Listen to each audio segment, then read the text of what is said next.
What's good? Osiris here, stuck in the middle, and there are a lot of topics going on, a lot of videos I'm working on, but right now I want to talk about Ashli Babbit and compare it to George Floyd. And there's a reason why I'm passionate about this topic. I know it might sound weird. Why would you compare them? That's what I want to talk about. Later today, I'm going to try and do every day a locals update on COVID, stuff that I know I can say on locals. And the benefit of locals is, before I get into Ashli Babbit, the benefit here for me is I expect to get wiped off of YouTube at some point. I'm not going to try to do it on purpose, but when that happens, I have no way of contacting anyone other than Twitter or email through locals. So if you sign up through locals, you don't have to. If you want to subscribe, that's perfectly fine. It's like $2 a month. That's not, you can do it for free. The COVID updates are going to be for free.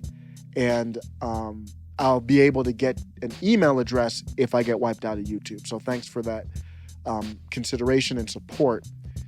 The reason why I'm passionate about highlighting comparisons between Ashli Babbit and George Floyd is because the lack of comparison that I've seen in our country between the two incidents represents the manufactured divide amongst people.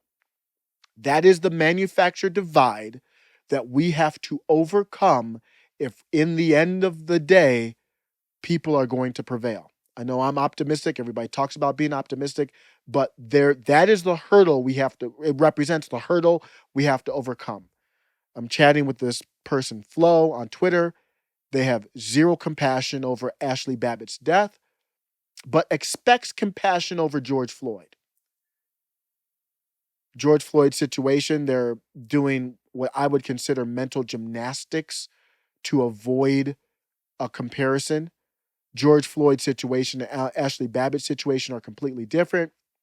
Floyd did not pose an imminent threat to himself and those around him once he was out of the car. Well, you had to do a qualifier because he was in the driver's seat of the car high as a kite. So, but let's keep going. Ashli Babbit posed an imminent threat to herself and Capitol personnel as well as congressmen. The way that I'm comparing, these are the general ways, and I want to put effort in finding a way to look at their deaths as a way to bring us together, not divide us apart. So in general, I stated they both made terrible decisions. Both deaths were tragic. We can learn as a country from both deaths. We need to be empathetic about both deaths.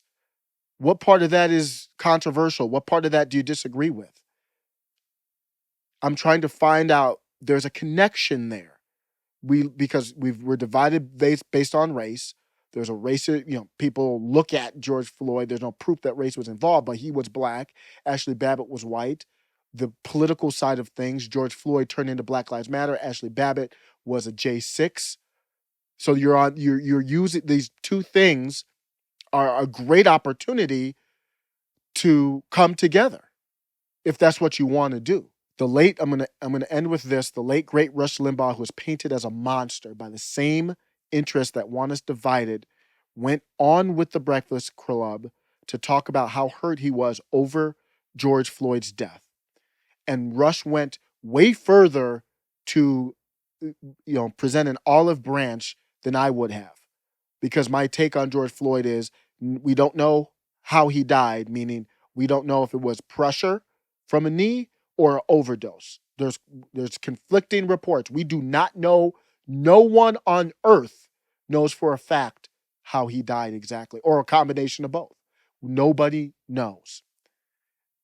But the point is, Rush Limbaugh, the guy who's supposed to be a monster, went on with the Breakfast Club. He didn't have to do this. This is the great Rush Limbaugh. He could have. There is no obligation for him to go on with the Breakfast. There's no benefit for him, really. He did this out of the kindness of his heart to bring a connection.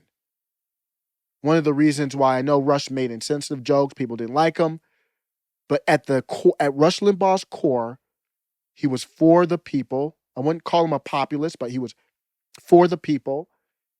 and he wanted us to be a country. Name me one prominent person on the left who has done anything close to that. So I challenge both sides, but I think clearly the left needs to be challenged more in their ability to find what connects us together. That's why I love doing I did a podcast, if you didn't know, live broadcast with Jen Perlman. She is on the left, but she's on the left, but a person who can have reasonable discussions and find areas where we agree and focus on those areas. We're not on there arguing about the areas we disagree in. So let me know what you think. I'm going to play this Rush clip. Take care. Wake that ass up early in the morning. The Breakfast Club. What up, everybody? It's DJ Envy, Angela Yee, Charlamagne the God. We are the Breakfast Club. Now, we are fed up. We're angry, hurt, and tired. The country is wounded. The phrase, "I can't breathe," is embedded in our minds forever. The inhumane treatment and senseless murder of George Floyd has to be the final straw. Today, we are having a candid conversation with fellow broadcaster Rush Limbaugh. Now, guys, can I tell you why I wanted to? The George Floyd story is being lost. Right. There are two things happening in America, and it sickens me what happened to him. Legitimate national outrage about a policeman's criminal brutality has been hijacked. And I don't want to forget about George Floyd. What happened to George Floyd sickened me, and I wanted to reach out and tell you all this. I want to make sure you have no doubt, and I'm not the only American who feels this way, the senselessness of it. You know, we're only given one life. We don't get a do-over. We only get one. We all take it for granted because it just happened. We're born. We don't even remember that. But George Floyd had his taken away from him. He didn't lose it.